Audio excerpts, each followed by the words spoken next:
मैं दिखाऊं आपको, तो आपकी बुक में लिखा हुआ है, ये देखिए, ठीक है, इसको पढ़ें। We note that before collision v1 minus v2 is the velocity of ball 1 relative to the second ball. Similarly v1 यानी अभी जो मैंने लिखा था v1 minus v2, this is the velocity of first ball relative to the second ball. And similarly v1 dash minus v2 dash जो भी मैंने find out किया है, ठीक है, v1 dash minus v2 dash अभी मैंने ये फाइंड आउट किया है ना, ये ठीक है। This is the velocity of first ball with respect to second relative to second ball after collision. It means अब इसमें आ रहा है नेगेटिव साइन, ठीक है।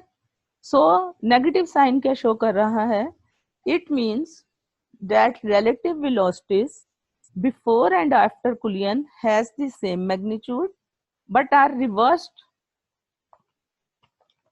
after the collision. In other words, magnitude of relative velocity of approach is equal to magnitude of relative velocity of separation. ठीक है। उसके बाद हमने ये दो, अभी हमने ये सारी बातें कर ली हैं कि v1 पहले वेलोसिटी थी, v2 पहले वेलोसिटी थी। अभी हमने v1 और v2 डैश जो है ना वो कैलकुलेट करने हैं, ठीक है। आज के लेक्चर का एक पार्ट ये भी है, तो एक छोटा सा मैं आपको कैलकुलेशन करके दिखा देती हूँ, ठीक, ताकि आप लोगों को कोई कंफ्यूजन ना हो। तो अब हमारे पास अब आप देखें, हमने v1 डैश और v2 डैश की वैल्यू निकालनी है। सबसे पहले आप law of conservation of momentum जरा दोबारा लिख लें। क्या अभी ये इसकी हेडिंग आप दोगे, टू फाइंड v1 डैश, ठीक है, टू फाइंड v1 डैश। सो ये m1 और ये m1 plus m2, m1 v1 plus m2 v1 2 is equal to m1 v1 dash plus m2 v2 dash, यही निकाला है ना हमने law of conservation of momentum, our equation number 1। अभी थोड़ी देर पहले मैंने जब इक्वेशन 2 को 1 से डिवाइड किया तो एक बात आई थी, हमारे पास एक इक्वेशन आई है या रिलेशन आया है, that is v1 plus v1 dash, sorry v1 plus v1 dash is equal to v2 dash plus v2, ठीक है। अब हमने इन दो रिलेशन को यूज करके v1 डैश और v2 डैश की वैल्यू निकाल ली है। अब फर्ज करें कि पहले हमने v1 डैश की वैल्यू निकाल ली है, तो इसका मतलब है कि इस रिलेशन में से हमने v2 डैश को गायब करना है, ठीक है। तो हम ऐसा करेंगे कि इस इक्वेशन में से v2 डैश की वैल्यू लो और v1 इसमें लगा दो इक्वेशन 1 में। तो v2 डैश क्या आया? v1 plus v1 dash minus v2 from equation number 2, ठीक है। अब इसको आप चाहे इक्वेशन नंबर 3 कह लो या जैसे भी, अब आपने v2 डैश की वैल्यू इसमें लगानी है। तो देखो आपके पास क्या आ जाएगा, m1 v1 plus m2 v2 is equal to m1 v1 dash की वैल्यू हमने फाइंड आउट करनी है, प्लस m2 और v2 डैश की जगह लगा दो v1 plus v1 dash minus v2। Clear? अब हमने क्या करना है, m1 v1, ठीक है, plus m2 v2 is equal to m1 v1 dash plus m2 v1 plus m2 v1 dash minus m2 v2। हमें कैलकुलेट क्या करना है, v1 डैश। v1 डैश दो चीजों के साथ आ रहा है, m1 के साथ और m2 के साथ, तो जरा इनमें से कॉमन निकाल लो v1 डैश, तो आपके पास क्या आ जाएगा, m1 प्लस m2। बस इतनी चीज इधर रहने दो। उसके बाद जरा ये वाला फिगर फैक्टर और ये वाला फैक्टर, इन दोनों को दूसरे साइड पे ले जाओ। तो जब आप दूसरे साइड पे लेके जाओगी तो आपके पास आ जाएगा,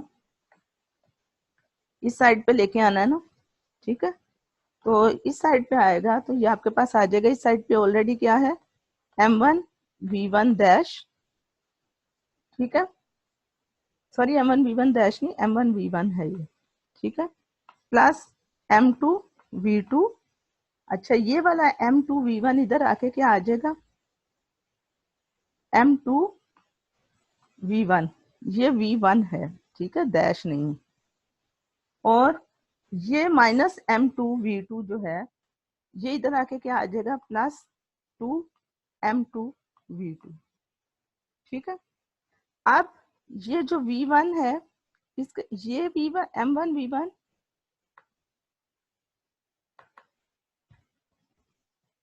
ठीक है। अब ये जरा देखो, ये m1 v1 और ये माइनस m2 v1, तो क्या मैं इसको ऐसे नहीं लिख सकती m1 minus m2 into v1, ठीक है, और ये क्या है plus 2m2v2 that is equal to m1 plus m2 into v1 dash. अब हम अगले पेज पे चलते हैं। ये जो कुछ मैंने लिखा है ये मैं दोबारा लिख देती हूँ, वहाँ जो हमारा रिलेशन निकला है ना वो मैं एक दफा वहां दोबारा लिख देती हूँ। तो वो हमारे पास रिलेशन अभी जो मैंने निकाला है वो आया है m1 minus m2 into v1 plus 2m2v2 is equal to v1 m1 plus m2 into v1 dash. हमने क्या फाइंड करना था v1 dash, the velocity of ball one after collision, ठीक है। तो जब हमने v1 डैश कैलकुलेट करना है तो यहाँ से ये जो v1 डैश है इसको अलहदा रख लेते हैं और ये वाला इधर आके हो इक्वेशन से डिवाइड हो जाएगा, that is m1 minus m2 over m1 plus m2, ठीक है, v1 plus 2m2 over m1 plus m2 v2, ठीक हो गया। ये आपके पास आ गई v1 डैश की वैल्यू। वैसे तो मेरा दिल कर रहा है कि आपको असाइनमेंट पे दे दूं, मगर चले मैं आपको v2 डैश की वैल्यू भी कैलकुलेट कर देती हूँ ताकि आपको कोई प्रॉब्लम ना हो। तो चलिए आज टू फाइंड या to calculate v dash, v2 dash velocity of ball 2 after collision. v1 dash was the velocity of ball 1 after collision। तो अब जरा v2 dash अगर आपने निकालना है पहले तो आप वही रिलेशन लगाएं, law of conservation of momentum का रिलेशन कंसीडर कर लें, that is m1 v1 dash plus m2 v2 dash। Again this is your equation number 1। उसके बाद जो रिलेशन हमने फाइंड आउट किया है that is v1 plus v1 dash is equal to v2 dash plus v2। अब देखो जब हमने v2 डैश लिखना है, ये हमसे सिर्फ आपको एक टिप दे रही हूँ, v2 डैश फाइंड आउट करना है तो हमें v1 डैश की जरूरत नहीं है, ठीक है। तो जब हमने v1 डैश फाइंड करना था तो हमने v2 डैश की वैल्यू इस इक्वेशन में लगाई थी, ठीक है। तो अब जब हमने v2 डैश करना है तो हम इस इक्वेशन में v1 डैश की वैल्यू लगाएंगे इक्वेशन नंबर 1 में। तो v1 डैश किसके बराबर आ जाएगा v2 dash plus v2 minus ये उधर चला जाएगा v1। So this is your equation number 2। अब इक्वेशन नंबर 2 से v1 डैश की वैल्यू आप जो है वो लगा दें उसमें इस इक्वेशन नंबर 1 में, तो आपके पास आ जाएगा m1 v1, ठीक है, प्लस m2 v2 इक्वेशन 1 जो है m1 v1 डैश उसी तरह जो है m1 v1 डैश की जगह हम क्या लगाएंगे ये वैल्यू, ये v1 डैश की वैल्यू लगा हुआ अब, ठीक है, that is v2 dash plus v2 minus v1 और प्लस m2 v2 डैश आप वैसे ही लिख लो। अब फिर देखो ये आपके पास क्या आ जाएगा m1 v1 plus m2 v2 that is equal to m1 v2, ठीक हो गया, प्लस m1, ये क्या वैल्यू लगाई है v2 dash, this is m1 v2 dash, this is plus m2 v2, ठीक है, minus m1 v1 plus m2 v2 dash.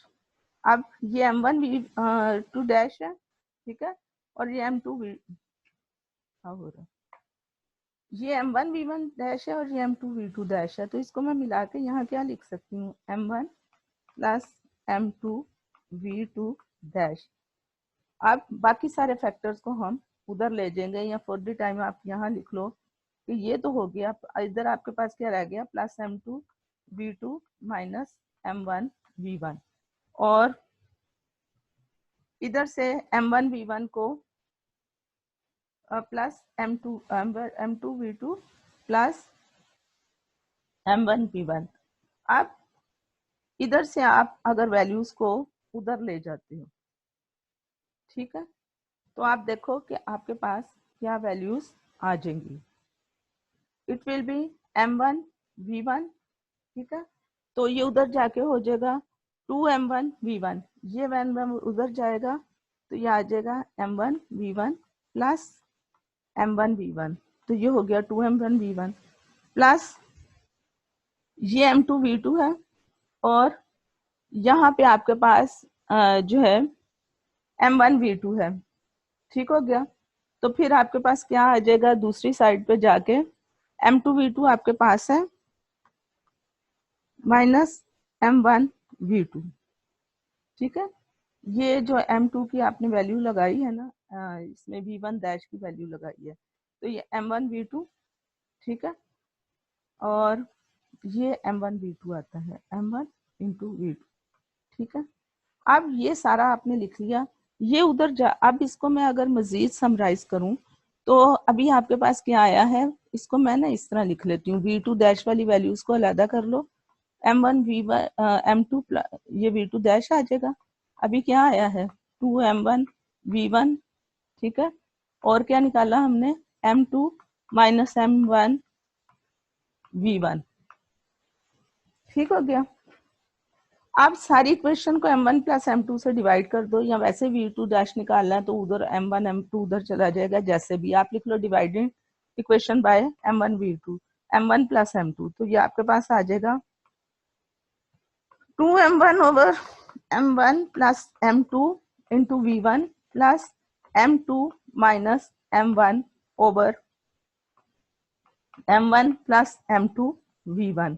This is the velocity formula or relation or equation for the velocity of ball 2 after collision. और इससे पहले जो मैंने calculate कराया वो velocity of ball 1 after collision है, ठीक है। तो ये दो चीजें जो मैंने निकाली हैं ये मैं आपको बताती हूँ। यहाँ पे again we go to the new share, ठीक है, इसमें देखें, ये देखें, ये जो दो फार्मूले हैं ना, ये मैंने आपको कैलकुलेट करवाए हैं, और केसेस हम इंशाल्लाह कल करेंगे। ओके गर्ल्स, अल्लाह हाफिज़।